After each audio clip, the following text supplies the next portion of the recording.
Hola, buenas tardes. Buenas tardes a todos. Primero que nada, bueno, agradecer la convocatoria para hoy tratar de transmitirle de forma sencilla, sobre todo experiencias del ejercicio de la profesión y además celebrar que se genere estos espacios y realmente el interés por ustedes. El temario que me toca es un temario, si bien los títulos no son muchos, pero el contenido y la importancia dentro de un proceso realmente es de un contenido bastante importante. Primero que nada, quiero aclararles que voy a centrar, ¿sí?, sobre dos puntos principales, que es sobre lo que es la presentación de la demanda y el otro sería sobre la contestación de la demanda, ¿sí? Como bien sabemos, estamos en un proceso, viviendo un momento en donde ha afectado a todo y el ejercicio de la profesión no ha quedado afuera a esos cambios, ¿sí?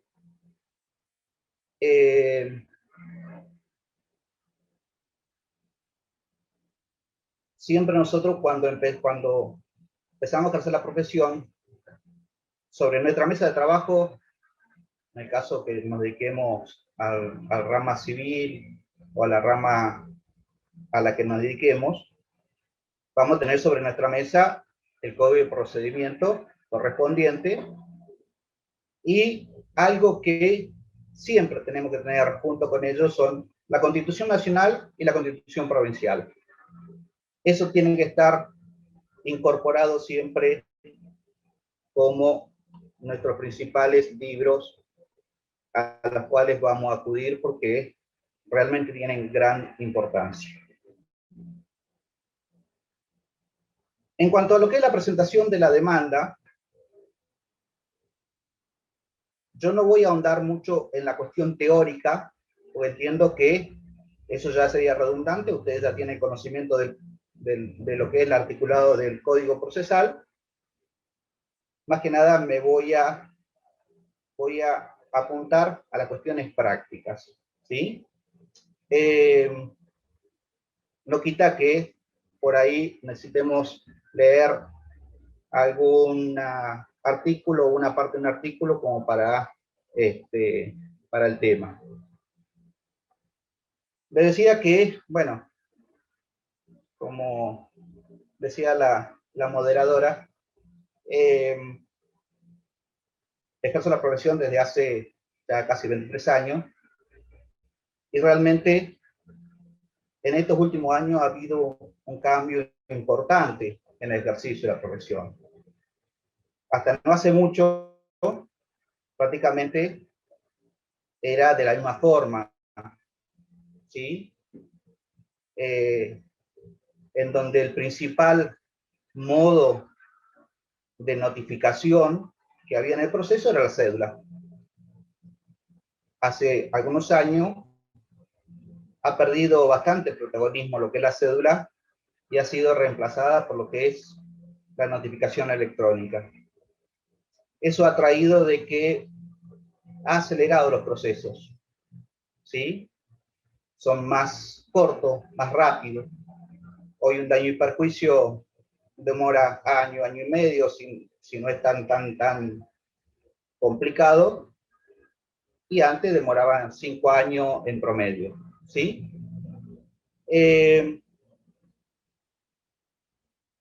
Y luego con el tema de la pandemia, ahí no solamente los profesionales, sino los funcionarios judiciales, tuvimos que trabajar e ir salvando algunas cuestiones que no estaban, ya que en el Código Procesal no estaban, y tampoco en el sistema electrónico. ¿sí? Como es el caso que se una notificación electrónica, te tenía que hacer llegar una notificación al interior. Hasta ese momento, hasta antes de la pandemia, se hacía por el Cisco, las locales, las de acá, y las demás se hacían en papel. Y ahí nos encontramos que el sistema no, podíamos cargar por el sistema una cédula que no fuera local. Bueno, ahí fue como debimos hacer sobre la marcha, encontrarle solución a estas cuestiones. Pero realmente estamos en un momento en donde han habido cambios importantes, en donde seguramente algunos cambios van a quedar y otros quizás volveremos a como era antes de la pandemia, o sea, seguir haciendo en papel. Quiero hacer la aclaración de que hoy por hoy no estamos ante la presencia de lo que se denomina expediente electrónico, sino que nosotros, los profesionales, hacemos todo el ingreso electrónico, pero en los juzgados se sigue haciendo todo en papel. ¿Sí? Todo lo que nosotros enviamos, ellos lo imprimen, se incorpora en el expediente, lo que se resuelve, se incorpora en el expediente en papel y nosotros nos llega la notificación o se carga en el sistema de forma electrónica. Pero el papel, el expediente sigue siendo en papel. ¿Sí? La actuación nuestra sigue siendo electrónica. Habiendo hecho algunas aclaraciones, voy a andar ya en lo que nos toca abordar, que son lo que es la demanda. ¿Sí? Como ustedes seguramente le habrán dicho cuando estudiaron Derecho Procesal, normalmente un proceso, y ahora me voy a ir, vamos a centrarnos para tomar como ejemplo lo que es los procesos en el fuero civil. Normalmente la estructura que tienen es, sobre todo los de conocimiento, que es los procesos, por decirlo, el proceso madre, ¿sí?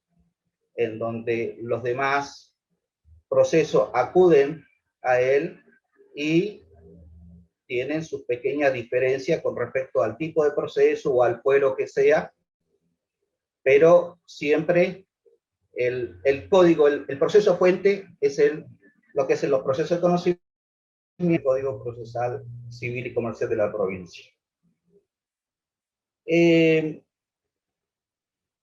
Como lo decía, por lo general, un proceso se empieza con una demanda, o sea, lo normal, se empieza con una demanda y termina con una sentencia. ¿Sí? Una sentencia definitiva. Excepcionalmente, se puede empezar con lo que serían las pruebas anticipadas, diligencias preliminares, cuando entablamos alguna medida cautelar previa a iniciar un proceso, pero por lo normal, por lo general, se empieza con la demanda. Es el primer acto procesal con el cual nosotros incitamos el sistema, la jurisdicción. ¿Sí? La demanda tiene una importancia mayúscula, dado que la demanda es donde nosotros, como lo charlamos anteriormente con las coordinadoras, la charla informal que teníamos anteriormente, es donde nosotros plasmamos nuestra estrategia, donde el profesional va a planear la estrategia del proceso que va a llevar adelante. ¿Sí? Por eso que es fundamental que la demanda sea una creación propia. ¿Sí? Yo sé que ahora abunda mucho el buscar el modelo, el modelito para tal demanda, para tal otra. Y no es de ahora. Desde antes ya se hacía. A mí me ha tocado contestar una demanda en donde en la demanda yo veía que al pie de la demanda decía Lex Doctor. O sea, era de donde habían sacado el modelo. En realidad, eso no es saludable ni es bueno. La demanda tiene que ser una creación nuestra, porque nuestra estrategia es donde nosotros diseñamos. Y aparte, es lo que nos identifica. ¿Sí? Es posible que a lo mejor, si comenzamos a trabajar en algún lugar, ya sea un estudio jurídico, en alguna dependencia en donde estemos en la parte legal, quizás ya tengan armado una forma, un modelo, y bueno, hay que seguir ese modelo. Pero si no es así, lo bueno es crear nuestro propio modelo, ¿sí? Porque nosotros plasmamos nuestra estrategia, ¿sí? La demanda, como bien dice el artículo 330, tiene ciertos requisitos que nunca deben faltar, ¿sí? Entre los que nombra, luego, al pie de la enumeración, hace mención al monto, que ese depende, si está determinado, es un requisito esencial y tiene que estar en la demanda, si no va a ser observada o se puede plantear, la otra parte puede plantear una excepción, o bien, si no está determinado, ahí ya no es un requisito esencial, ¿sí? Pero nosotros eso lo vamos a aclarar en la demanda y vamos a dar los fundamentos de por qué no está ese monto, o sea, no hemos cumplido con ese requisito que es el del monto, ¿sí? Es fácil, es expresar de que no está determinado en ese momento y por ende,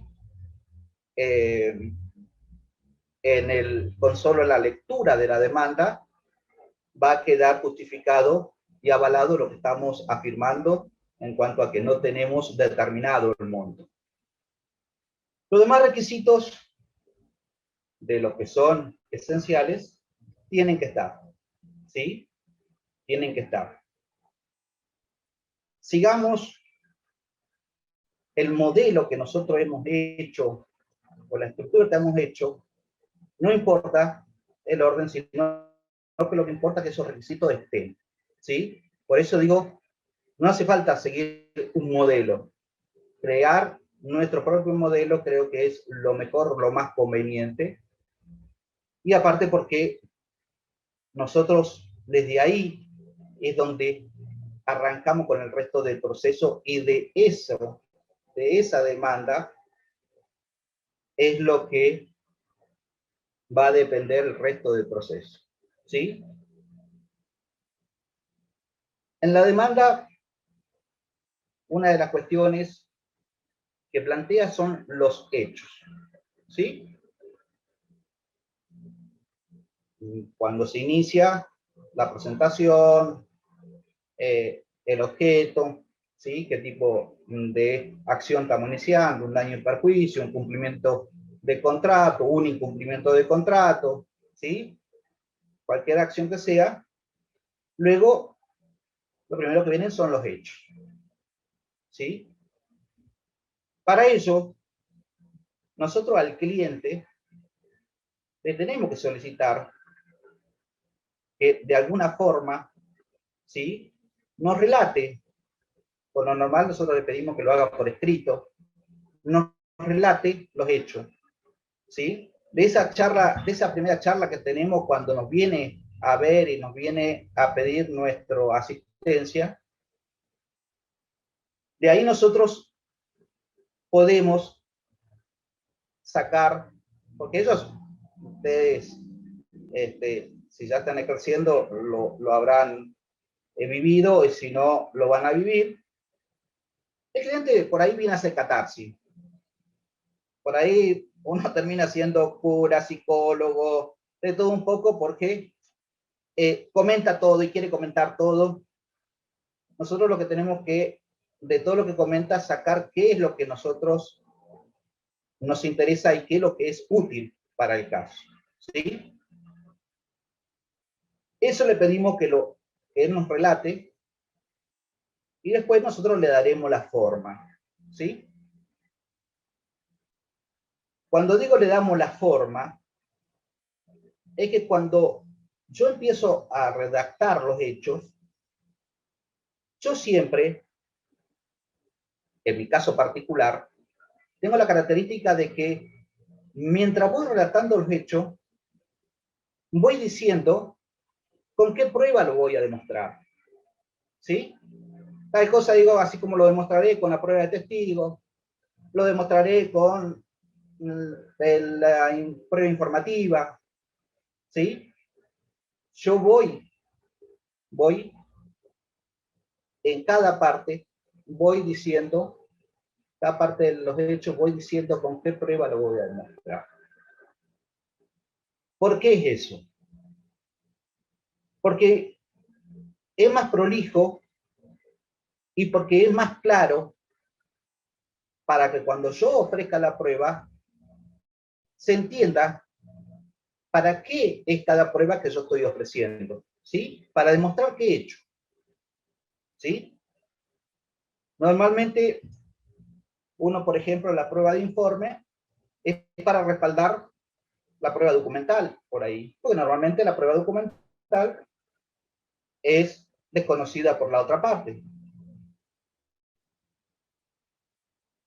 Recuerden bien que la única prueba que se ofrece y se produce en el mismo acto es la prueba documental, ¿sí?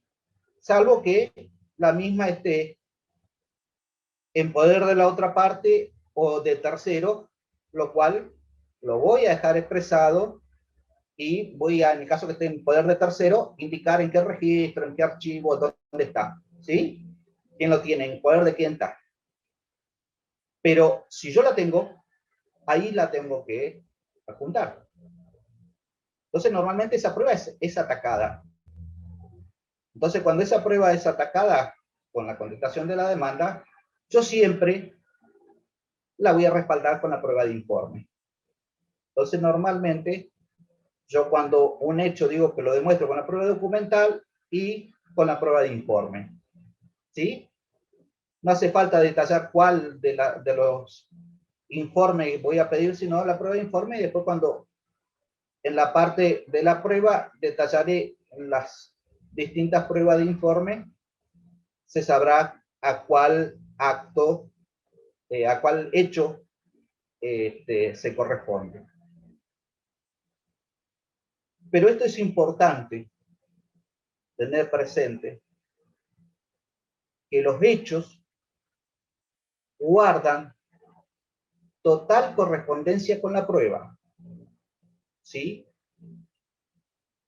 Por eso yo como consejo personal le doy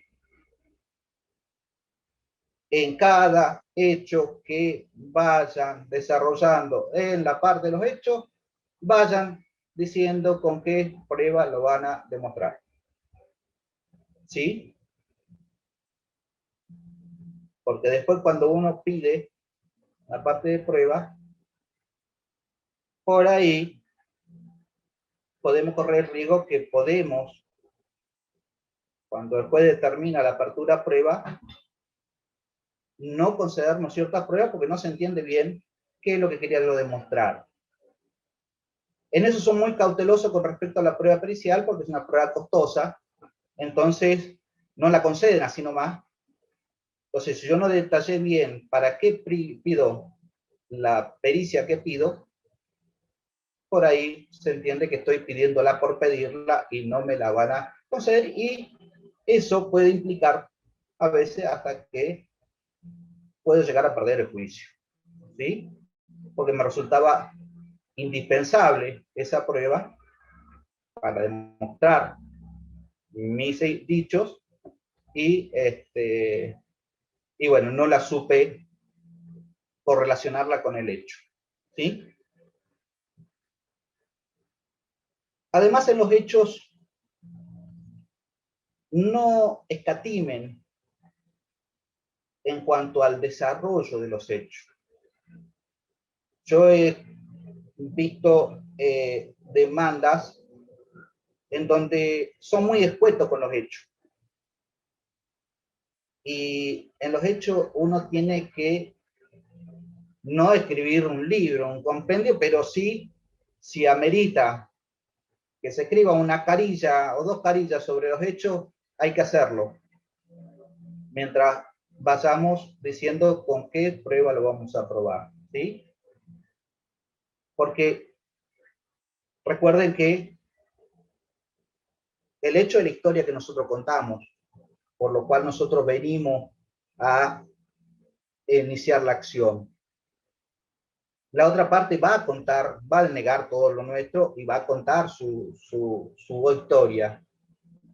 Ahora dependerá de quién pruebe mejor su historia, el que va a terminar ganando el proceso, ¿sí? Porque va a ser el que va a convencer al juez, ¿está?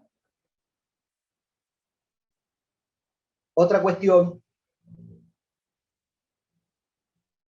que hay que tener en cuenta, que acá de acuerdo al temario, es el derecho, ¿sí? El derecho,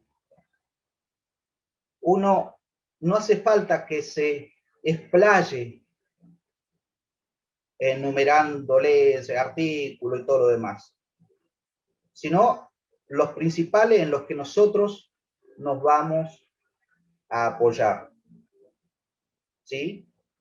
Porque a veces, con esa intención de querer tirar toda la ley por la cabeza, a veces no es el derecho que a nosotros nos favorece, ¿sí? Pero para eso hay una solución. Para eso hay una solución. Cuando yo enumero el derecho, ¿sí? Yo digo, no sean sea un poco escueto en la enumeración del derecho, ¿sí? Y eso después, una vez que uno termina de enumerar los artículos, las leyes y todo lo que uno realmente funda, ¿sí? Y que normalmente uno pone y concordantes, artículo tanto del Código Civil y concordante, ¿sí? Para que cobre vigencia y para que realmente nosotros no caigamos en esto de que no citamos quizás el derecho adecuado que nos dé la razón en cuanto a nuestra pretensión, está ahí, que nos salva es el principio iuria novit curia, ¿sí? Enumeramos el derecho y después, párrafo seguido, ¿sí? Si no siendo él, eso queda a la creación de cada uno, ¿no? Pero más o menos así, una frase que se puede poner, ¿sí? O en nuestra señoría, en ejercicio del principio iuria novit curia, sabrá determinar cuál es el derecho aplicable a la pretensión o al caso, ¿tá? Con eso uno queda resguardado, que si la cita del derecho no es la correcta, el juez, como desde el principio el juez sabe de derecho, el juez será quien aplicará. Pero nosotros lo estamos habilitando. Si nosotros ponemos eso y lo estamos habilitando, el juez está en la obligación de corregir, decir, antes pasaba algo muy, se daba mucho y se salvaba mucho este principio, cuando estaba el viejo Código Civil, el famoso artículo 1113, con la disputa con si era culpa o dolo, entonces normalmente era el 1113 el que se aplicaba, pero uno ponía este principio y realmente salvaba la situación. En cuanto a lo que es el ofrecimiento de la prueba, un poco ya lo que les adelanté, uno la prueba tiene total correlación con los hechos. Entonces uno en la prueba, si uno hizo esto, que yo les comento, de que en cada hecho fue diciendo con qué prueba lo va a demostrar, ya cuando llega a la parte de prueba, no hay cómo errarle, ¿sí? Porque realmente ya está. Quien lo lea, ¿sí? Ya sea el funcionario o el secretario o juez, quien lo lea, ya va a saber, ¿sí? Qué prueba yo la referí, para qué pido tal y tal prueba, ¿sí? Entonces, tiene esa relación, tiene esa relación. Si nosotros en la demanda somos claros con los hechos, estableciendo en cada hecho con qué prueba lo voy a poner, lo voy a demostrar, y después en la prueba detallo toda la prueba, de acuerdo a lo que ya había mencionado, nomás que acá la tengo que detallar, ya ahí diré la prueba de informe. Yo en los hechos la demostraré con la prueba de informe. Bueno, acá ya diré cuáles son las pruebas de informe que voy a requerir. Por ahí dentro de los mismos hechos, yo voy diciendo cómo consta, qué sé yo, por ejemplo, préstamo pedido al Banco Provincia, lo cual lo demostraré con un pedido de informe. O la prueba documental que se acompaña y una prueba de informe. La prueba documental, si me la desconocen, tengo la prueba de informe, entonces después cuando pida al Banco Provincia para, entonces ahí, ¿sí? Ya está, ya entienden para qué esa prueba de informe al Banco Provincia. Ya lo había detallado, ¿sí? Con la lectura del hecho y que después digo la prueba de informe, se entiende que eso lo iba a demostrar con un pedido de informe al Banco Provincia, por ejemplo. La prueba, esto es sencillo. El actor dice su historia y promete probar. El demandado dirá su historia y promete probar. El juez, de entrada, va a escuchar la historia y está todo bien. Es cierto, está por cierta la historia. ¿Sí? Ahora, quien pruebe mejor es el que va a hacer más verosímil la historia que contó. Y en eso, tanto en los hechos como en la prueba, nuestro trabajo consiste un poco, recuerden que nosotros, o sea, los abogados, si bien somos abogados de las partes, nosotros somos auxiliares del juez. ¿Sí? Nuestra función, ¿cuál es? Imbuirlo del mayor conocimiento posible al juez, darle todas las herramientas para que él después pueda tomar la decisión. Él no estuvo presente cuando sucedieron los hechos. Entonces él, de quien le pueda demostrar la mejor verosimilitud del derecho, va a tener más seguridad o más probabilidades de que lo va a convencer al juez. Pero nuestra función es llenarlo de conocimiento del juez. Somos un auxiliar del juez. Pero atenti, nosotros defendemos un interés en particular, el interés de nuestro cliente. Y ahí nuestra actitud, y esto lo digo, tómese entre comillas, es un poco de manipulación. O sea, yo lo que voy a hacer es hacer todo, contar la historia y tratar de probar todo para llevarlo al camino a que el juez no le quede otra que darme la razón a mí, aunque él no coincida, pero no le queda otra. ¿Sí? Porque dije mi historia, la probé con esto y está todo respaldado por derecho, entonces no le va a quedar otra juez. ¿Sí?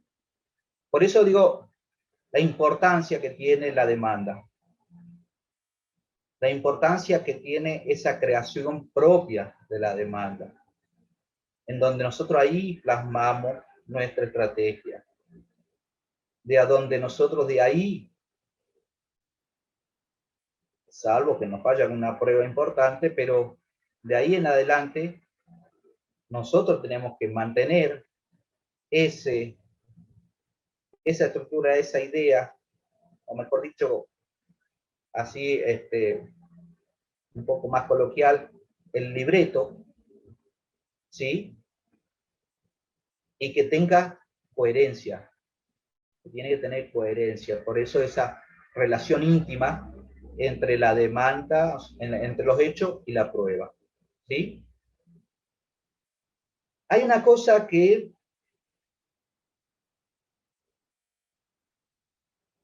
dentro de los requisitos indispensables que establece el artículo 330, no figura la jurisprudencia ni la doctrina, ¿sí? También, como ustedes sabrán, son fuentes del derecho, ¿no? Pero no las enumera, ¿sí? En eso tenemos que ser cuidadosos, cuidadosos con lo que ponemos, porque yo he visto demandas en donde me llenan 2 carillas de citando jurisprudencia, ¿sí? Causa tal contra tal, en tal sala, tal, ¿sí? A veces es un corte y pegue. Buscan sobre estos casos y la jurisprudencia que sale y la pegan. Pues normalmente, a lo mejor ni el juez lo lee, pero hay gente que sí toma el trabajo. Yo me tomo el trabajo de leer la jurisprudencia. A ver la jurisprudencia que citó la otra parte, busco el fallo, lo leo todo. Y aunque ustedes no me crean, muchas veces he utilizado eso en contra de la otra parte, porque ha sido prueba para mí. Porque esa jurisprudencia me daba la razón a mí, al mi planteo, no al de él. Lo mismo ha pasado con la normativa. Yo en un caso, les cuento un caso en donde demandaba una cooperativa, una empresa constructora y al IPBU. El IPBU plantea una excepción, falta de legitimación pasiva. Yo no tengo por qué ser demandado. Y cita, y entre ellos cita, esto hace ya años, hace ya como 15 años atrás, cita una resolución, la A005, algo así. ¿Está? Bueno, yo la busqué y la fui a leer. Era la normativa de ellos que estaban citando, no era una ley, una resolución del mismo IPBU. Dio casualidad que en el artículo 3 decía que el IPBU ejercía el poder de policía sobre los créditos, sobre el dinero. Entonces venga para acá, no se me vaya de juicio. Ustedes tienen que ser parte del juicio. Pues ese dinero son públicos. No es que usted le dio a una empresa, a una cooperativa y nada que ver usted con... No, usted también es parte. La parte no es financiera. Son fondos públicos. Entonces venga a juicio. No se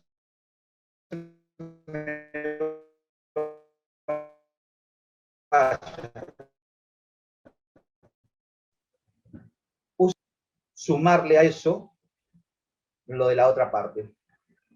¿Vieron como en algunos deportes en donde nos enseñan a usar la fuerza del otro en contra del otro? Bueno, esto es así. Entonces, por eso hay que tener cuidado cuando citamos jurisprudencia. Si vamos a citar una jurisprudencia, leamos el fallo para ver si nos va a servir o no nos termina jugando en contra. Cuando cito doctrina, lo mismo. Leo todo lo que dice ese título de esa página de ese autor. Porque si yo recorto solamente la parte que me conviene y resulta que después termina cerrando de otra forma, la otra parte puede leer, porque está toda la cita. Entonces puede ir a buscarla, leerla, también lo he hecho, y resulta que al final termina cerrando, es como cuando uno lee un fallo, parece que va a ganar el A, va a ganar el A, va a ganar el A, y de repente se vuelca todo y termina ganando el B. Bueno, esto pasaba lo mismo, ¿sí? Entonces, cuando citen, dado que no son requisitos esenciales de la demanda, cuando citen jurisprudencia, cuando citan doctrina, lean bien primero lo que van a poner. No sea cosa que eso les juegue en contra. ¿Sí? No digo que ahí se va a usar el principio de confesión de parte, relevo de prueba, pero si yo, la idea es que yo no darle agua, no llevarle agua para el molino de la otra parte, ¿sí? Entonces en eso tengamos cuidado con respecto a lo que es la doctrina y la jurisprudencia, ¿sí? Con respecto, esos serían un poco lo que sería el nudo, ¿sí? Los hechos, la prueba, jurisprudencia de doctrina, si la agregamos, sería el nudo, por decirlo así, de la demanda. Y después lo cerramos con el petitorio petitum, como le guste más decirlo en latino o en castellano, petitum, que en realidad es el resumen de lo que nosotros estamos pretendiendo. Recuerden que acá, en el tipo de procesos que son contenciosos, lo que hay es pretensiones. O sea, la actor pretende tal cosa, el demandado pretende tal otra. ¿Sí? O sea, hay un caso. La traba la lista y todo lo demás. ¿Sí? Entonces, cuando llegamos al punto del petitorio, primero el remarcar esto de que nos tenga por presentado, denunciado los domicilios como corresponde, y ser claro y conciso y en positivo, ¿qué es lo que queremos? Porque normalmente lo que empiezan es por, a ver, el encabezado y se van al petitum. Son las primeras cosas que lee el que va a analizar el expediente. ¿Sí? Entonces, el petitorio también no es una simple formalidad. Sí, el de proveer de conformidad será justicia o será justicia, como quieran ponerle, eso sí es una formalidad. Pero lo que está arribita, que el petitorio, es importante. Es muy importante. Porque es una síntesis de cuál es nuestra pretensión. El primero, de haber cumplido con los requisitos que se nos pidieron, o sea, que la norma manda, el 330, y qué es lo que nosotros estamos pretendiendo. ¿Está? Ahora bien, en cuanto a lo que es, eso es lo que es la estructura de demanda, lo que es la presentación es lo que yo le decía que esto ha ido variando en el tiempo, ¿sí? Hasta antes incluso hasta antes de la pandemia, se tenía toda una formalidad, se adjunta el original con toda su copia documental original y un juego igual para tantas partes como demandado sea, ¿sí? Además que se le juntaba la planilla con el inicio de demanda y todo lo demás, ¿está? E iban sobrecerrados, bueno, con todo ese protocolo que debía cumplirse, ¿sí? Y ahí tenía mucha importancia el artículo 120, la función de copia.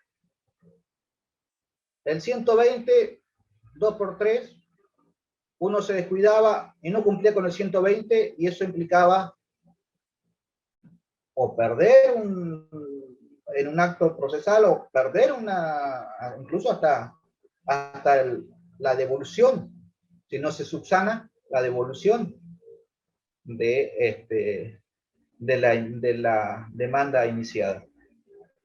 Lo mismo durante todo el proceso. Cada vez que un acto requería un traslado a la otra parte, tenía que ir cumpliendo con el 120, o sea, la documentar, el copia para el traslado. Hoy por hoy esto, con la demanda, con el tema de la pandemia, como que está desvirtuado el 120. Porque ahora, como se ingresa todo digital,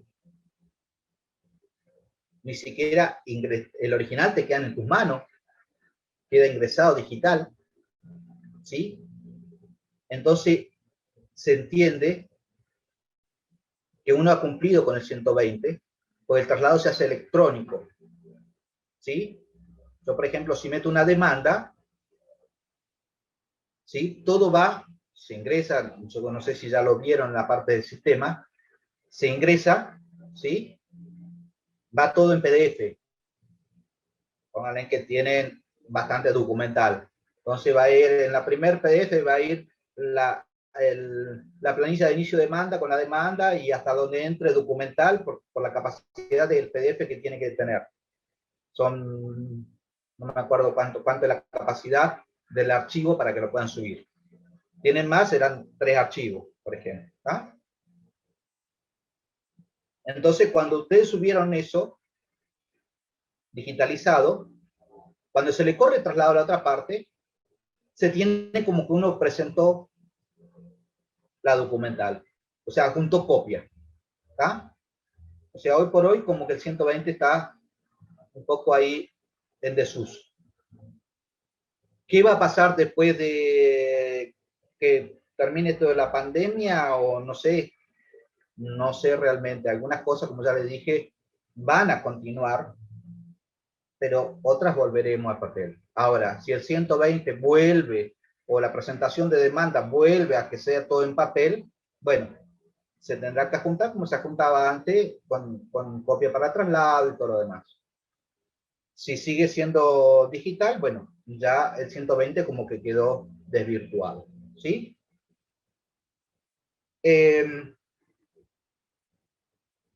Una vez que nosotros ingresamos la demanda, se hizo el sorteo, ¿sí? Entra a la parte del Poder Judicial donde se hace el sorteo de expediente, en donde se le asigna por sistema, eso no es de forma de que lo hacen manual, sino por sistema, sale sorteado en qué juzgado quedó radicada esa causa. Y ahí queda la carátula, número de expediente y el juzgado interviniente.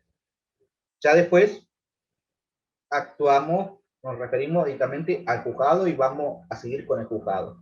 ¿Sí?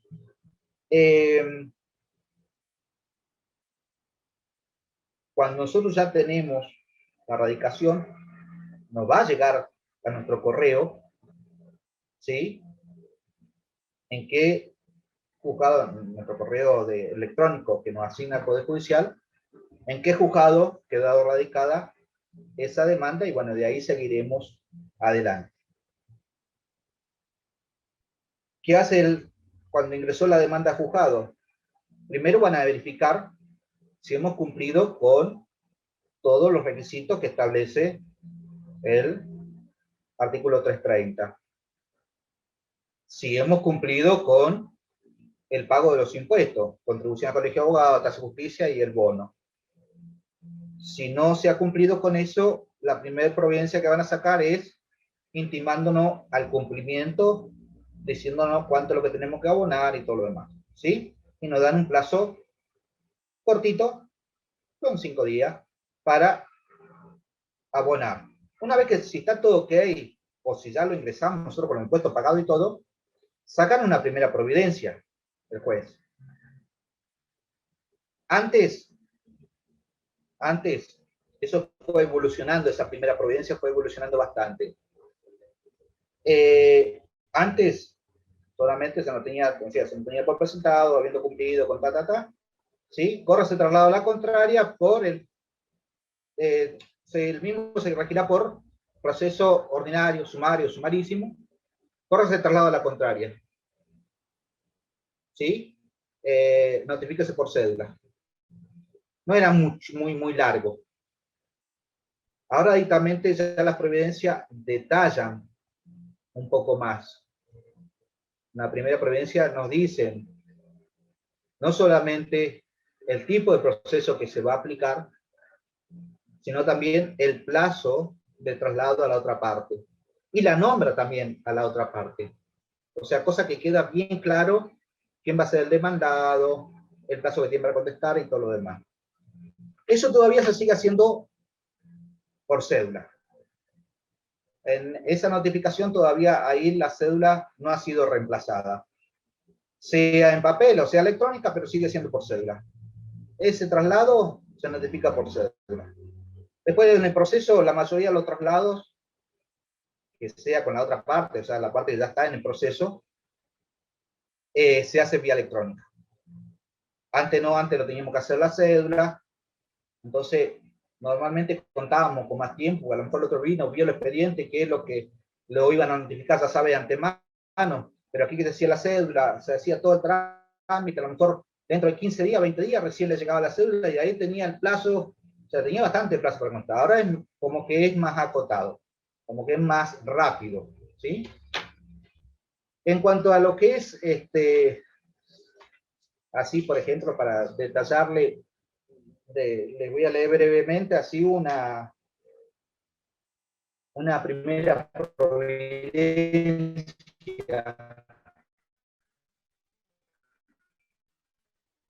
Esta es del año pasado, empieza por la fecha, ¿no? Aunque en tanto, se fue presentado parte con domicilio procesal y electrónico constituido y por denunciado al domicilio real.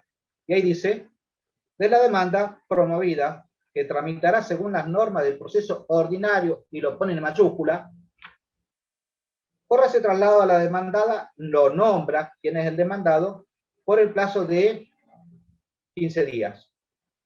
¿Sí? Según el artículo tanto, la ley tanto. ¿Sí? Bajo procedimiento de lo dispuesto en el artículo 41, 59 y 356 56 del Código Procesal y 3 de la Ley 2801. Notifíquese por cédula con copia con transcripción de las normas citadas. Esto se hizo todo electrónico. Ese traslado ya estamos en pandemia. Se hizo todo electrónico. ¿Sí? Pero después sigue, bueno, agrega algunas cositas más, la providencia un poquito más, porque ya previó más situaciones, y continúa diciendo, haga saber que la presente providencia resulta suficiente. O sea, ya como que, incluso en la primera providencia, ya ahora hasta va ya adelantándose a ciertas situaciones que se pueden dar en ese proceso de notificar. Dice, hágase saber que la presente providencia resulta suficiente autorización para librar las cédulas que resulten necesarias como consecuencia de la frustración de diligenciamientos anteriores. O sea, si yo tenía tal domicilio, lo notifico, no lo puedo notificar, no hace falta pedir una nueva libramiento de cédula, sino que ya acá, en la primera providencia, ya me autorizó un nuevo libramiento de cédula. ¿Está?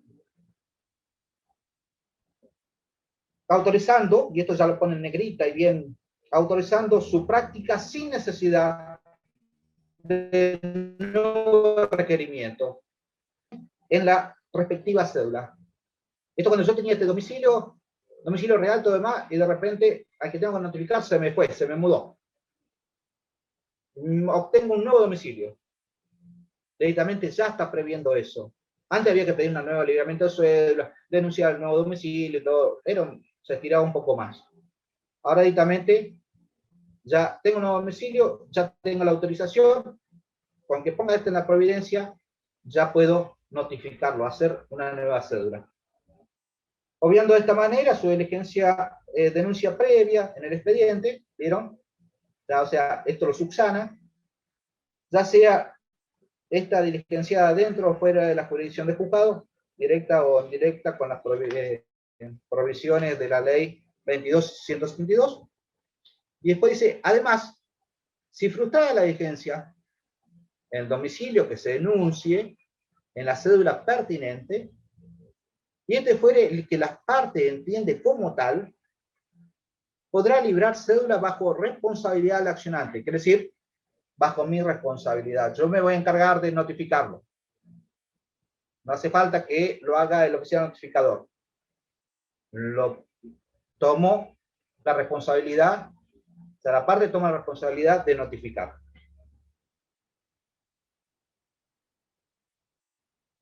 Después dice, agréguese copia de la documentación acompañada, bueno, todo lo demás.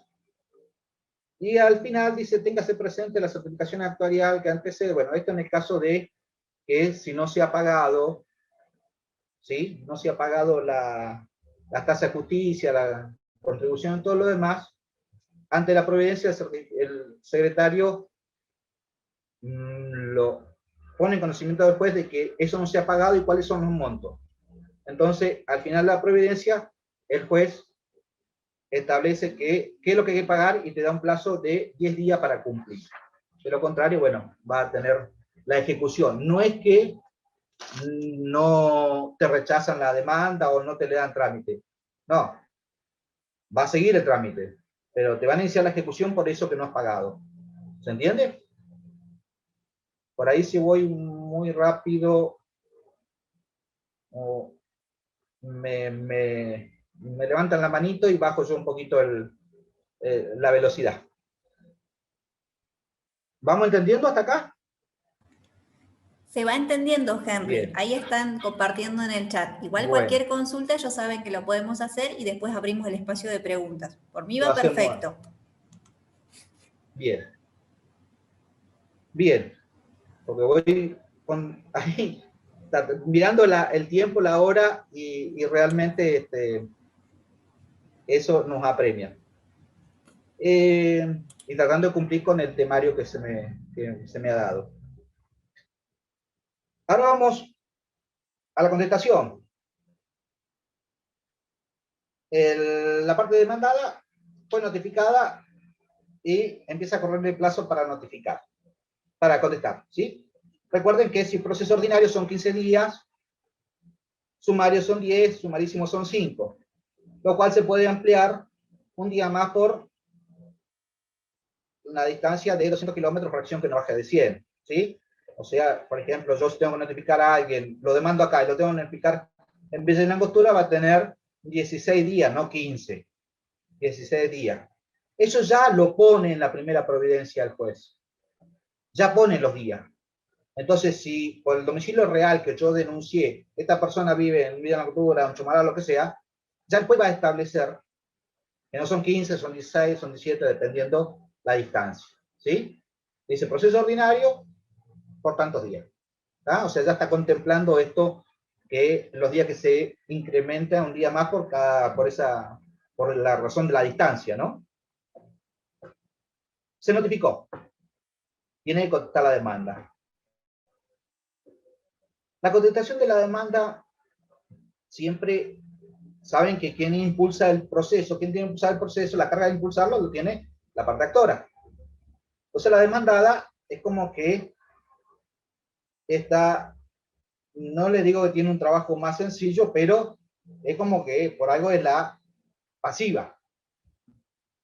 El demandado, ¿sí? En la contestación de demanda, ya tiene la carátula, ya tiene el número de expediente, el juzgado, o sea que el encabezado de la contestación de demanda es distinto, ya se empieza mencionando los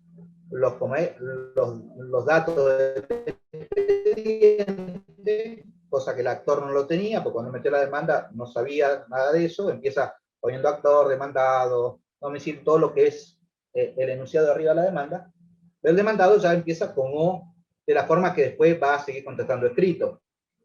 Está poniendo todos los datos del expediente, y lo que hace, después de hacer su presentación y el objeto que viene a contestar demanda, el tiempo y forma y todo lo demás, empieza primero por hacer la negación general de los hechos y desconocer la prueba. Siempre desconozcan la prueba. Es más, por ahí, como decía un profesor mío de la facultad, si pueden desconocer que el que está firmando es abogado, desconozca porque no le consta ahí de que no apuntó el título. O sea que Sí, puedo, también. Y no me conta que quien firma como abogado es abogado. Así que también vamos a desconocerlo. ¿Sí? Desconozcan el documental. ¿Sí? No importa si después cuando uno empieza a contar su historia, termina como que al final la documental esa es cierta. No importa, no caen. Hay noción de que uno lo tiene que hacer, ¿sí? Primero, la negación general de todo y la desconocimiento de la documental. Luego, empiezan a contar, a negar uno por uno de los hechos. No importa si alguno, después cuando lo digan ustedes con su historia, se contradiga, no importa. Nieguen cada uno de los hechos. Eso implica que la otra parte va a tener que probar cada uno de los hechos. O sea, que va a tener que acudir a la prueba para demostrar ese hecho que dijo. ¿Está? Entonces, uno niega todo. ¿Sí? Todos los hechos. ¿Está? Uno por uno. Eso sí, tengan presente. Aquel hecho que ustedes no nieguen es un hecho que la otra parte no va a tener que probar. ¿Sí? Y eso después, cuando la doctora Grimau, que es la que le va a dar la próxima charla, que le aconsejo que la aprovechen porque es una persona que ejerció mucho la profesión y después, recién después fue jueza. Entonces también venía con mucha práctica de la profesión y en tema de prueba, en el ejercicio de la profesión es fundamental, así que por ahí le va a dar los tips. Pero sí es importante, volviendo a lo nuestro, que obligarlo a que pruebe todo. ¿Sí? Porque si yo algún hecho no lo negamos, por ende no lo estamos desconociendo, por ende es cierto lo que está diciendo el actor, por ende cuando se abra prueba y purguemos la prueba, esa prueba, el actor es una prueba menos que tiene que producir porque ya no tiene que demostrar nada. Solamente se va a producir aquella prueba en donde el hecho fue desconocido por el demandado y por ende va a tener que probarlo. ¿Sí? Entonces, en eso, por eso digo, desconozcan todos los hechos, desconozcan toda la prueba documental, ¿no? Y después viene, como normalmente uno dice, mire, Pérez, yo le voy a contar cómo es la verdad la milanesa. Bueno, esto más o menos así. O sea, el actor contó su historia. Yo lo que le digo después, bueno, sí, está todo bien, pero miren, yo en realidad le voy a contar, todo eso es mentira. En realidad eso es lo que le estoy diciendo. Cuando niego todo eso es mentira y todos esos papelitos son mentirosos. ¿Sí? En realidad la historia es así, la verdad, esto pasó así. Por eso que normalmente nosotros en la demanda, en la contestación de demanda, en la demanda se pone hechos. En la contestación de demanda se pone realidad de los hechos. ¿Sí? Con una forma de como que estoy contando una historia distinta a la que contó el actor. ¿Está? Y ahí yo cuento mi historia y ahí tengo las mismas cargas que tiene el actor. Lo mismo, no voy a repetir en cuanto a lo que es lo que ya dije, pero sí esto de hacer hincapié de van contando la historia, en cada hecho, si es posible, vayan diciendo con qué prueba lo van a probar. Y después en la parte de prueba, qué prueba. Si dije informe, no me voy a meter mucho en lo mío adelantito, es que cuando yo, por ejemplo, en la prueba de informe, ¿sí? En la demanda, como en la contestación, si yo pido, ahí ya ofrezco la prueba de informe, por ejemplo, si digo, pedido de informe al, como le decía, al banco provincial, lo que sea, yo ahí tengo que poner qué es lo que le vamos a solicitar de información. Ahí lo tengo que poner, ¿sí? Y después cuando me toque hacer la prueba, producir la prueba, los oficios que salgan a esa entidad, yo no puedo cambiar lo que puse, las preguntas que puse o los puntos de informe que yo pedí. Es textual, lo que puse en la demanda o en la contestación es lo que tengo que repetir cuando la llevo adelante la producción de la prueba. ¿Tá? Por eso a veces también es conveniente cuando uno contesta o cuando uno está seguro de que por la característica de la cuestión que se está ventilando va a seguirse por el proceso ordinario, por ejemplo, ¿sí? Entonces uno sabe que tiene la oportunidad que cuando se abre a prueba, tiene 10 días para ratificar la prueba o ofrecer una nueva prueba. Bueno, ahí uno puede hacer la salvedad de ofrecer cierta prueba y reservarse el derecho de ofrecer más pruebas en la etapa correspondiente. O sea, te estoy diciendo, voy a ofrecer tal y tal prueba o tal testigo o más testigos cuando me toque en esos 10 días. Pero algo tengo que ofrecer, algo de prueba tengo que ofrecer en la demanda o en la contestación. Después puedo ampliarla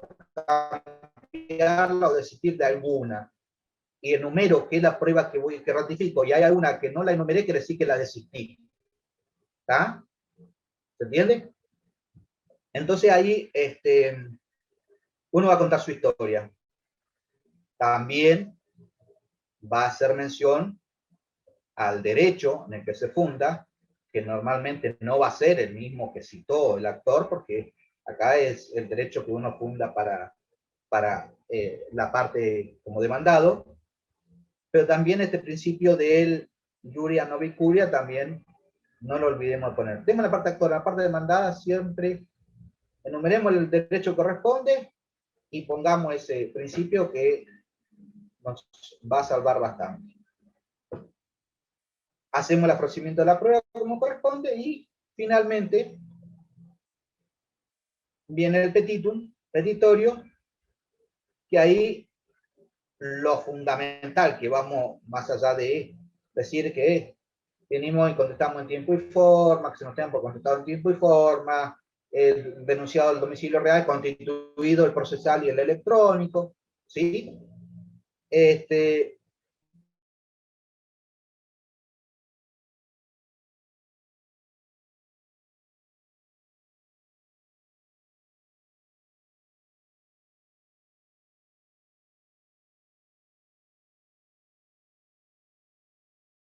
Concreto el demandado. Si en la sentencia sale que se puede rechazar la demanda, quiere decir que ganó el demandado. Ya sea total o parcial, el rechazo ya ganó parcial o sea, el demandado en algo ganó, ¿sí? Sea parcialmente o totalmente, ¿sí?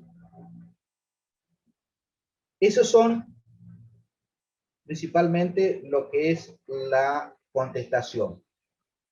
Puede suceder que cuando hace la contestación de la demanda, el demandado reconvenga, ¿sí?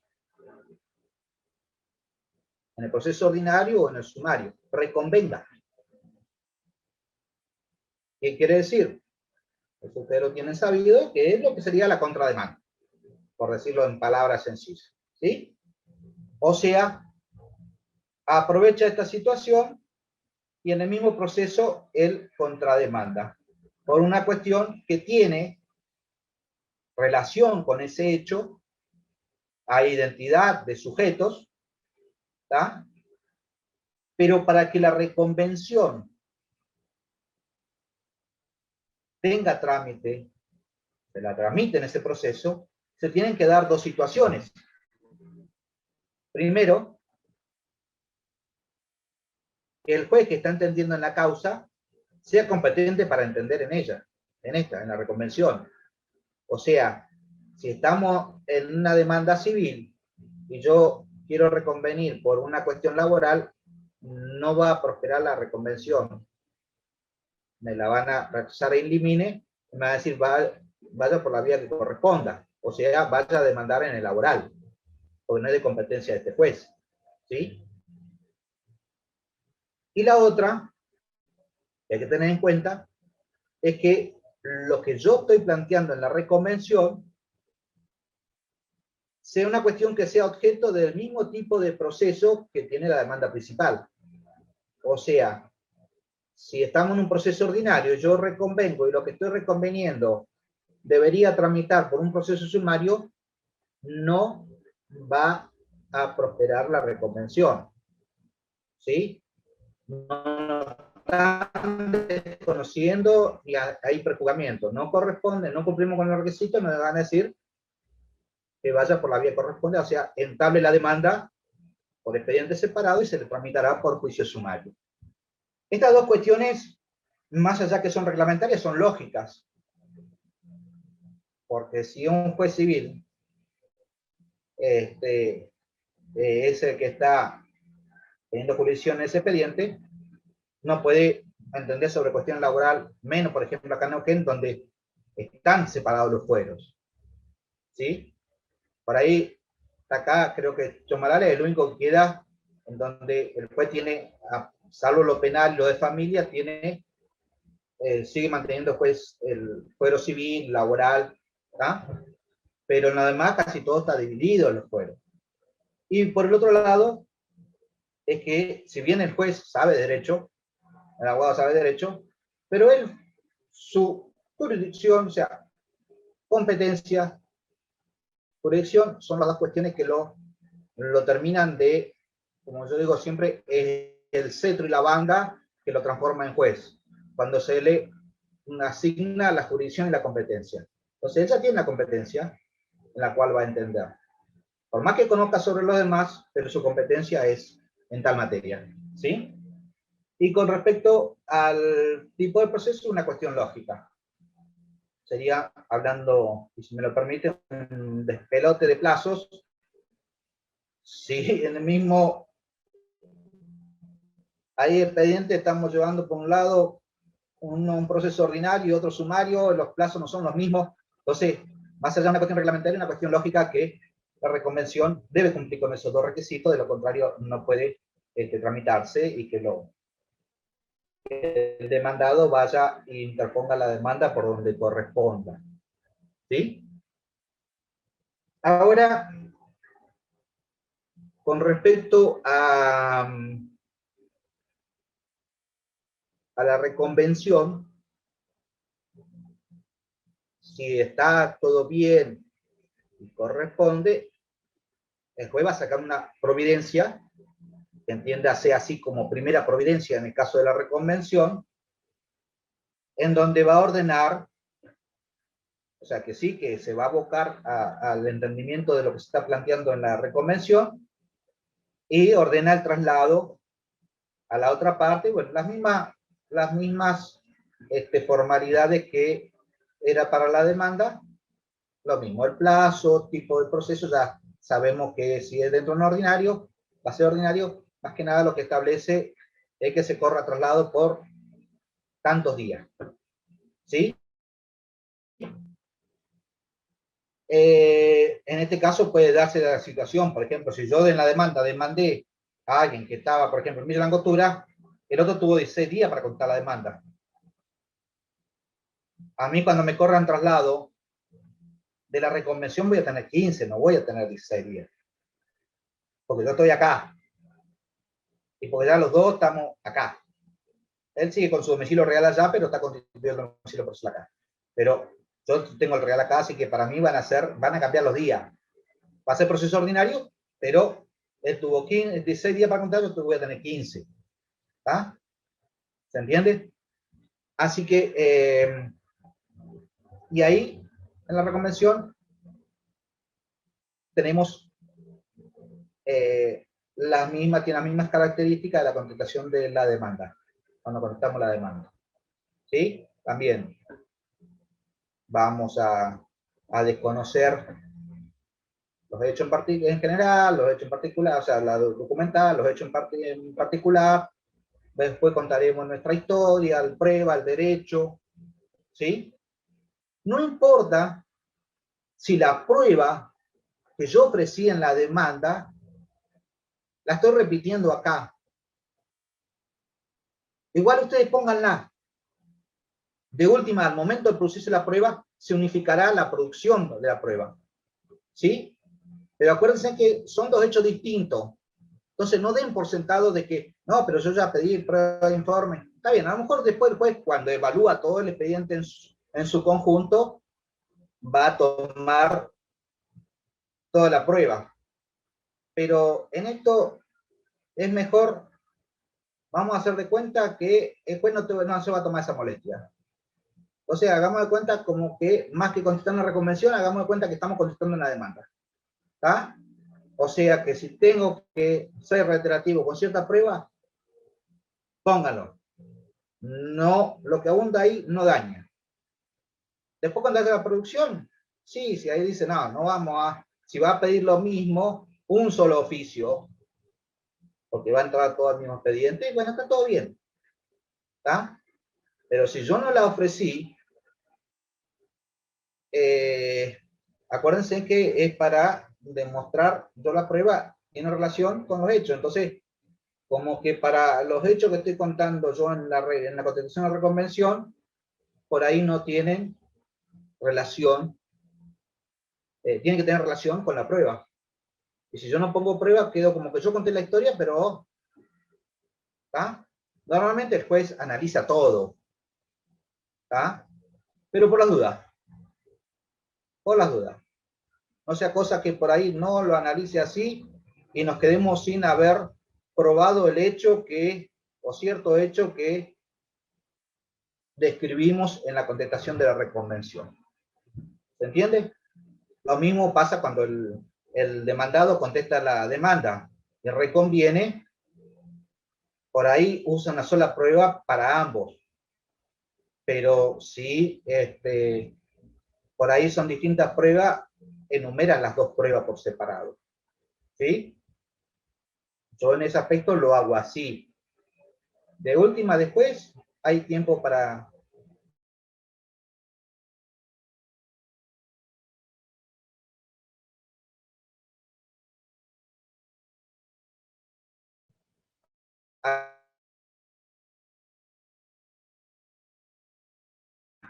la recomendación,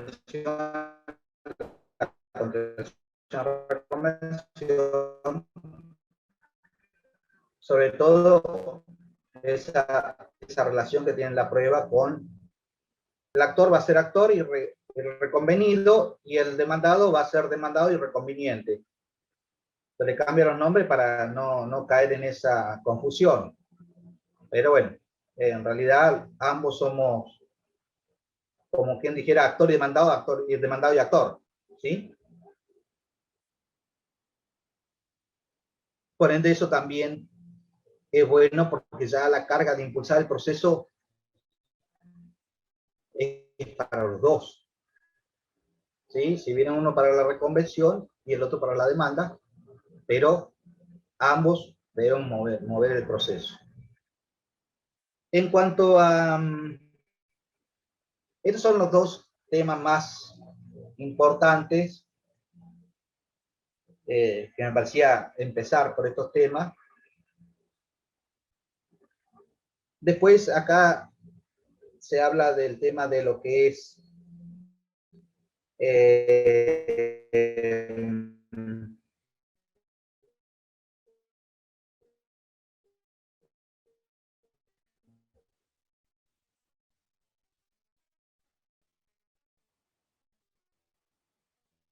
la diligencias preliminares, ¿sí? Eso le había dicho. Además, pero antes que eso, tiene esta facultad de plantear excepciones previas en el caso que él tenga alguna para plantear, ¿sí?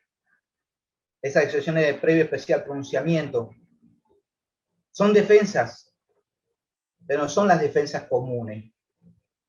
¿Sí? Acá decimos excepciones previas, defensas. Defensas son las que no están enumeradas como excepción de previo especial pronunciamiento. ¿Por qué? Porque esas van a ser resueltas en la sentencia recién. Pero estas diligencias preliminares son de previo especial pronunciamiento porque se van a resolver no con la sentencia, sino que se van a resolver antes incluso de que se abra prueba. ¿Tá? En esto no voy a ahondar mucho porque es lo que dice el código. Que si bien nuestro código ya está viejito, ya hay muchas cosas que están muy desactualizadas, están en un proceso de reforma, que todavía se había iniciado, pero después se detuvo, pero está en carpeta en la legislatura para reformarlo porque se hace necesario. Recuerden que este código tiene sus años. En la historia de este código es el Código de Procesal Civil y Comercial de Buenos Aires, lo copia Nación y nosotros copiamos el de Nación. ¿Está? Esa fue la historia, nosotros copiamos el de Nación. Entonces, por eso van a ver que algunos artículos, la misma ley de sanción del código, deroga algunos artículos. No es porque ahí, sino porque como copiamos el código que no era nuestro, el de Nación, bueno, se derogaron aquellos artículos que no se condecían con nuestra idiosincrasia o con nuestra ley, nuestra constitución. ¿Está? Entonces tiene sus años. Pero bueno, hay ciertas cosas que, como ya le digo, el tema de la notificación, acá no figura, en el código no figura la notificación electrónica. El código ley prácticamente la que predomina es la cédula. Y en la práctica eso como que ha quedado un poco relegado y quien tiene protagonismo es el electrónico, ¿sí? Pero de todos modos, en sí, en lo que es el proceso y todo este tipo de cuestiones ha seguido igual. En la práctica se han modificado algunas cositas, pero más o menos seguimos el código. Seguimos el código. Por eso yo al principio empecé por decirle, en la mesa de trabajo no tiene que faltar ni el código, ni la Constitución Nacional, ni la Constitución Provincial. Son los 3 libros de base que tenemos que tener. ¿Sí? Si hacen penal, bueno, será el Código Procesal Penal y Constitución Nacional y Provincial. Pero siempre yo recalco esto en el tema de las constituciones. Ténganlo presente. Es más, normalmente es aconsejable que si después uno se recibe y quiere hacer una especialización, hágala en el derecho constitucional primero que cualquier otra rama. Porque realmente a veces no le damos esa impronta, esa importancia, mejor dicho, que tiene el derecho constitucional. Y realmente es muy importante y normalmente nosotros acudimos a la Constitución para garantizar ciertas cuestiones que incluso después están repetidas o están un poquito más extensas en los códigos, sea de fondo o de forma, ¿sí? Volviendo a las diligencias preliminares, y que ahí tenemos diligencias preliminares y defensas, el código enumera cuáles son las diligencias preliminares, ¿sí? Perdón, las excepciones previas, perdón, las excepciones previas, ¿sí? El código las enumera, ¿tá? Pero hay una que no la enumera ahí, pero que si la tienen, si está, yo les propongo siempre que la incluyan dentro del escrito de previo especial pronunciamiento, ¿sí? Que es la prescripción. La prescripción tiene un doble carácter. La prescripción puede actuar como una excepción previa o como una defensa común, ¿sí? Eso es lo que va, ¿qué es lo que va a hacer que cambie el carácter? El tema de que si el juicio se abre a prueba o se declara de puro derecho. Si se resuelve que se declare de puro derecho y nosotros la prescripción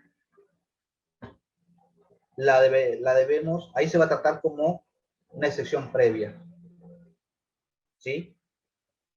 Si se abre a prueba va a ser una excepción, por más que la pongamos en el escrito de sección previa, se la va a tratar como una defensa común y con allá en el momento de la sentencia. Pero es mejor incluirlo ahí, porque el momento de plantear las excepciones previas las fija ya el código. ¿Sí? Recuerden que en el proceso ordinario son dentro de los primeros 10 días que tengo para contestar la demanda. En el sumario no establece los días, pero se entiende que serían 10 días en el caso que no haya ampliación por distancia, porque dice que será junto con la contestación de la demanda. En el sumarísimo, acuérdense que no hay excepciones previas. ¿Está? Y con respecto a lo que es la medida cautelar, prueba anticipada, preliminares,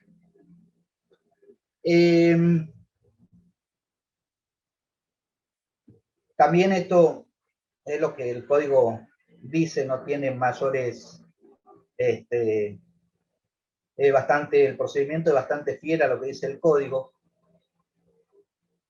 Sabemos que las medidas cautelares se pueden plantear antes o durante el proceso, que también las medidas cautelares suelen tener, dependiendo de la situación, dos objetivos. Uno es para asegurarnos el objeto del proceso y otro para asegurarnos el resultado del proceso. ¿Sí? Por ejemplo, si yo planteo un incumplimiento de contrato, cuando yo planteo un incumplimiento de contrato o una resolución, estoy pidiendo que se vuelva atrás el contrato. Cuando yo pido cumplimiento de contrato, estoy diciendo, no me interesa que me devuelvan, en el caso de una compra-venta. Yo compro un auto y si yo planteo cumplimiento de contrato, no estoy pidiendo que me devuelvan el auto, estoy pidiendo que cumplan con el contrato. Pero si yo planteo un incumplimiento de contrato, yo estoy pidiendo que se vuelva todo atrás. Y lo primero que tengo que hacer, antes de iniciar la demanda, o apenas inicie la demanda, pedir el secuestro del vehículo, el objeto del juicio. Pero aparte me va a asegurar el resultado. Porque si no, si yo no hago eso, no planteo esa medida cautelar, no he hecho mano a esa herramienta, lo que sucede es que voy a obtener lo que se llaman sentencias cuadradas. ¿Sabe lo que son las sentencias cuadradas? Son aquellas que se sirven solamente para hacer un cuadrito. ¿Sí? En donde te dicen que ganaste y todo lo demás, pero como dicen, el coso no aparece. Bueno, esto es así. No pedir el secuestro del vehículo, y yo lo que estoy pidiendo es la restitución del vehículo. Cuando la sentencia me va a decir, tenés razón, restituyes el vehículo, pero si el vehículo no está, no está. Desapareció. Está todo muy bonito, gané el juicio y todo lo demás, pero ¿qué hago con la sentencia? La hago un cuadrito, en donde dice que gané, pero en la realidad, en los hechos, no gané, porque el auto no lo tengo. O sea, ¿para qué inicié la acción? No cumplí el objetivo. ¿Sí? Entonces las medidas cautelares, que ya les digo, tanto la prueba anticipada, las medidas cautelares, las diligencias preliminares, no son moneda corriente en un proceso. ¿Sí? Si vamos en ejecutivo, sí, el embargo, lo primero que pedí, el embargo. Y después lo otro que le embargaron, después cuando se entera, después cuando le viene, por ejemplo, si pedí a alguien por la ejecución de una deuda, ¿sí? Se entera que hay un juicio en su contra cuando cobró menos y va a recursos humanos, por ejemplo, si trabaja en relación de dependencia o en empleo público, va a recursos humanos, ¿qué pasó? Que acá tengo descuenta, ahí, mira, acá está el oficio, y a lo mejor todavía ni siquiera le llegó la demanda a él, ¿está? O sea, ya llegó el oficio a la empleadora, ya le embargaron, o en el caso le trabaron cuentas bancarias, y después le llega. Por ahí en algunos casos, hasta 2 meses después le llegaba el mandamiento con la demanda. De ahí te enterabas que por qué era que te estaban, ¿tá? Pero en lo que es, en los procesos de conocimiento, en cuestiones muy puntuales, en acciones muy puntuales, es que realmente planteamos alguna medida cautelar. Yo en los años que tengo de ejercicio de profesión, jamás, por ejemplo, usé lo de la prueba anticipada, porque no se dio nunca una situación así. ¿Tá? Como también les aseguro, nunca, ni a mí, ni he visto que un juez haya declarado algo de puro derecho. No se juegan mucho por eso. Mejor, sí, aunque la tengan medio convencida y está para declararlo, lo abren a prueba. O sea, no son cuestiones que se van a encontrar a diario. No son más excepcionales. ¿Sí? El tema de la prueba anticipada, de las preliminares, es de las diligencias previas. Las excepciones previas, el previo especial pronunciamiento por ahí, son un poquito más común en cuanto a, sobre todo, el de la falta de legitimación, la falta de personería, ¿sí? Se suele por ahí aparecer más cotidianamente. Por ahí una cosa juzgada, también.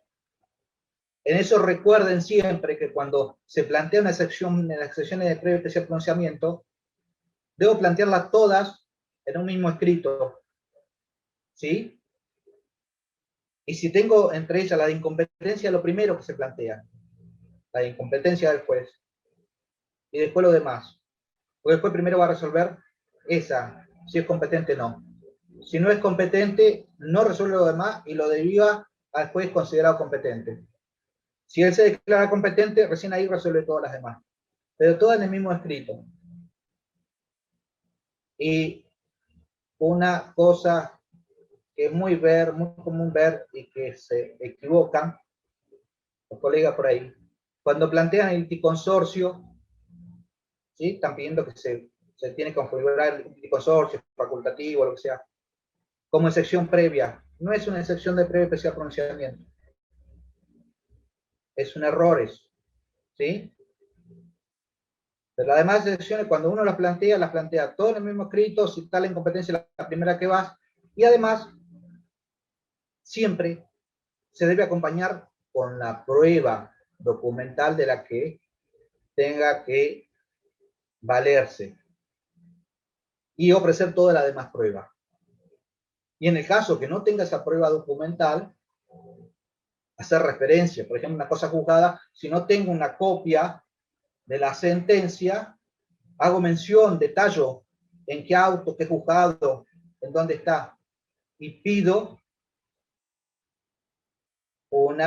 que se libre de oficio al juzgado para que remita los autos y el juez pueda comparar entre las demandas que están en ese expediente y la que el actor me está acá demandando, ¿sí?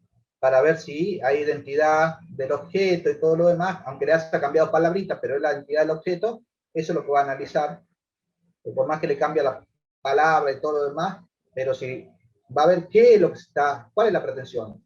Y si es la misma, directamente ese expediente se ordena al archivo. ¿Ah?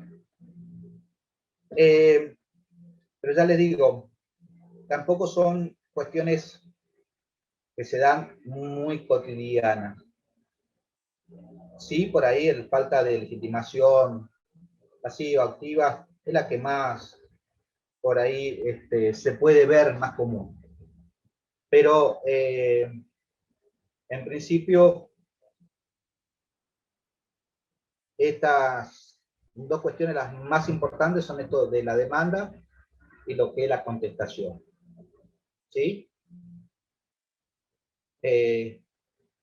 Tengan presente un poco aquellas cosas que, bueno, ustedes tomarán lo que ustedes consideren, pero la idea era transmitirles algunas cositas que uno fue aprendiendo en el ejercicio de la profesión. Recuerden que nuestra profesión es muy solitaria, ¿sí? Es un trabajo solitario. Pero por el otro lado, no duden en preguntar a otro colega. Nosotros incluso en la UAP por ahí hay un foro que normalmente hacemos preguntas, nos sacamos alguna duda, lo que sea, porque a veces no es porque desconocemos ciertas cosas, sino que por ahí también es bueno tener otra visión, otra vista sobre la cuestión que por ahí nos facilita. ¿Sí? Por ejemplo, cuando yo le decía el tema de cuando piden el monto, saben que, por ejemplo, en un daño y perjuicio, uno determina el monto material, el psicológico también, porque se dé cuenta, qué sé yo, va a necesitar 3 años de terapia, 3 veces por semana, el costo de lo que sale el psicólogo es tanto. El daño moral no está tasado. El daño moral puedo pedir 2 millones. El juez a lo mejor me da 20 pesos, pero yo le voy a pedir 2 millones. ¿Está? Pero salvo el daño moral, en todo lo demás, no podemos pedir locura, porque nos corre el riesgo de que nos planteen la plus petición. ¿Está? Entonces, en el caso, y eso cabe la responsabilidad del profesional con la plus petición. Pero en el caso de que se le vayan un poquito los números, ¿cómo se soluciona? Se soluciona diciendo, se hace la liquidación por rubro, el monto total de la demanda es esto, lo pretendido, y se pone o lo que más o menos resulte de la prueba producirse en auto. Y con eso quedamos amparados de que si se nos fue muy rápido el lápiz, no caemos en plus petición. No caemos en responsabilidad. ¿Está? Esas cositas hay que tenerlas presentes porque eso en los libros no está. Eso se aprende en la práctica. ¿Está? Entonces siempre, donde vayan a poner monto, aunque sepa que ustedes pusieron bien el monto, pongan eso. O lo que más o menos resulte de la prueba producirse en auto. Porque si se quedaron cortos, ahí va a estar reparado. Si se quedaron largos, ahí va a estar reparado. ¿Sí? Y en cuanto al derecho, también tenga presente esto de la enumeración del derecho y el principio dura novia curi, que también nos soluciona, nos salva de algunas responsabilidades. Que siempre tengan presente que cuando ustedes ejercen la profesión, nosotros tenemos responsabilidad de medio, no de resultado. ¿Está? Pero eso no quiere decir que no tenemos que ser diligentes, tenemos que ser diligentes. Pero por ahí muchas cosas que a veces caen en descrédito de otras profesiones que van a ver y la voy a contar al agarrar el caso, le dibuja castillo en el aire a la persona y después decimos que las cosas no fueron así. Pero realmente nuestra obligación es una obligación de medio. Por eso es importante todo esto que les digo de tener presente de que la demanda hagámosla nuestra creación, nuestro propio modelo. Por ahí tomamos uno para ver que nosotros hagamos de cero nuestra demanda. Van a ver que en cada caso son distintos. A lo mejor hacen 2 o 3 daños y perjuicios y van a ver que terminan siendo distintos, empezaron de una forma y terminan todas siendo distintas, pero son creaciones de ustedes, que son la estrategia, que es que eso ustedes tienen previsto, si pasa esto, pasa lo otro, cómo lo van a ir encaminando. Y eso yo les aseguro que los va a llevar a un buen puerto si mantienen eso, que lo que les va a ayudar a eso a mantener la coherencia de lo que dije, lo que voy a probar y el resultado que voy a obtener. No sé si me quedó algo por ahí, pero bueno, ya Doctor, casi va a ser hora, así que ¿quiere que era un abramos tema, era bastante largo. el espacio de preguntas? Que hay algunas preguntas. Sí, por favor. Yo les voy a leer una de las preguntas que dice: ¿sirve desconocer en forma general la documental o sí tenemos que hacerla punto por punto? No, la documental se desconoce directamente, desconoce toda la documental adjunta. Si querés detallar, podés detallarlo, pero se desconoce normalmente, por eso se desconoce en la parte de conocimiento general de los hechos, y ahí también se desconoce la documental acompañada por la actora, Si uno quiere, la detalla, pero por ahí si son 4 biblioratos de documental que adjuntó y no, se está en general, ¿sí? Sí. En los hechos sí, eso sí hay que desconocerlo hecho por hecho. Sí, Lorena. Hay otra pregunta que dice: ¿con qué estrategia legal conviene ingresar la causa cuando somos abogados de un cliente que fue declarado en rebeldía, debido a que nos requieren el servicio en forma tardía? Y lo que pasa que, convengamos que cuando nosotros entramos, cuando un cliente ya está en rebeldía, nosotros nos vamos a encontrar con un expediente que ya está iniciado, no vuelve atrás. Entonces, no me gustaría estar, no me ha tocado, pero no me gustaría estar en esa situación porque hay que remarla mucho. Porque realmente esto no es que poder venir al proceso cuando vos quieras y tener, no, ya perdiste varios derechos.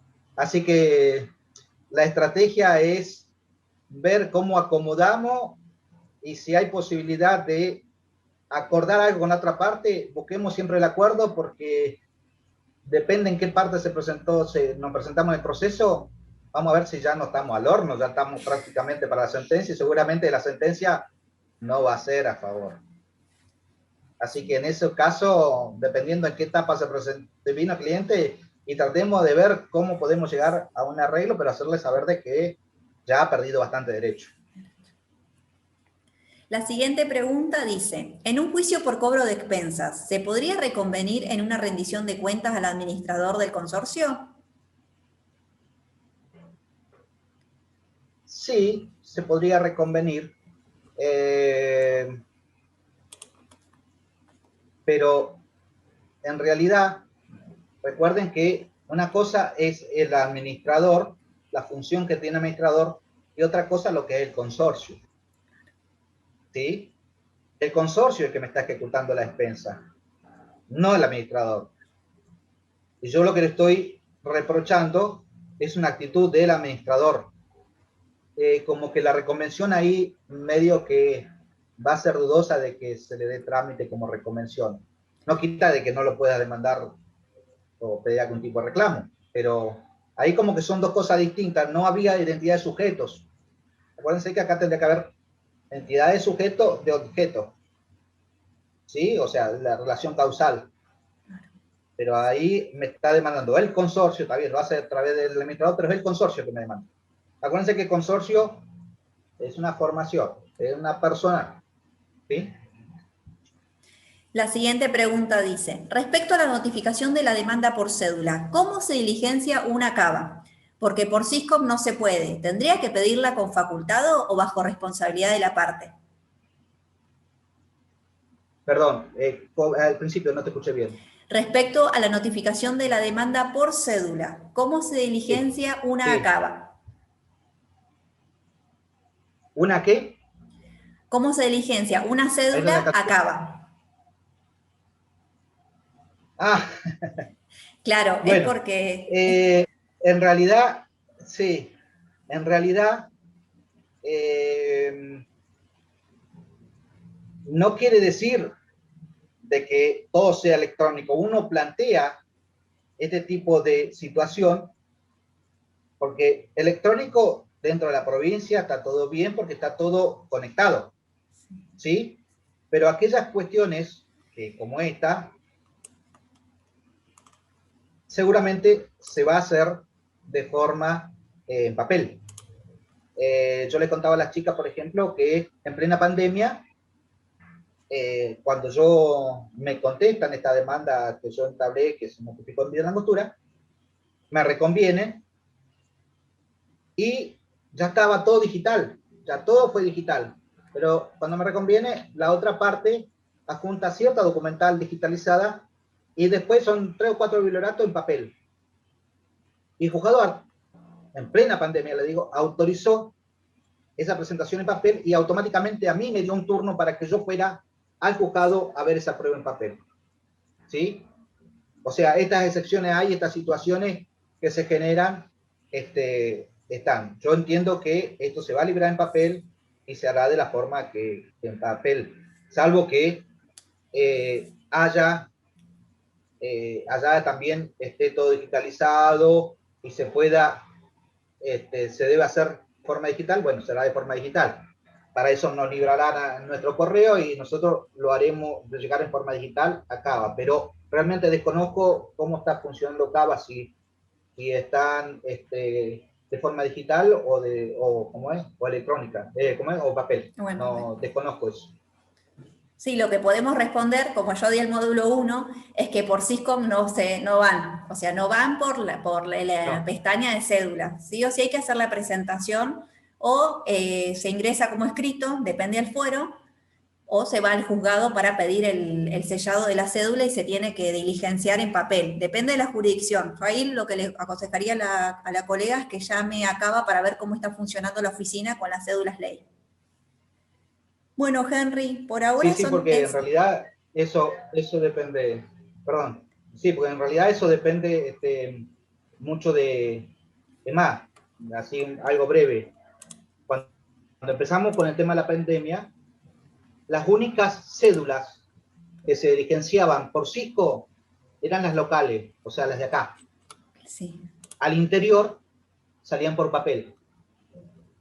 En ese momento, cuando yo tengo que hacer este traslado de demanda en Villa Langostura, claro, el sistema no me las reconocía y en papel no la libraban y aparte no se podía trasladar uno hasta allá y ya había ordenado. Entonces se solucionó entre los funcionarios del Poder Judicial y yo, fuimos viendo y la oficial notificadora allá y se hizo para que entrara por vía electrónica y pasara, o sea, lo que se hizo es que se hizo pasar a confronte, que normalmente eso es todo interno, se hacía pasar confronte para que lo pudieran verificar y del juzgado ordenaban el libramiento de forma electrónica. ¿Sí? Fue todo así algo medio raro, pero ya les digo, cuando empezó la pandemia, solamente nos encontramos en esa situación. ¿Cómo hacíamos para notificar vía electrónica una cédula que no fuera local? Bueno, así lo tuvimos que hacer y bueno, se fue aprendiendo en el andar.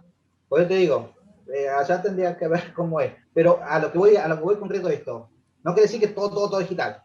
Si hay alguna cuestión que es nueva o lo que eso se plantea, y si se tiene que hacer en papel, se hará en papel.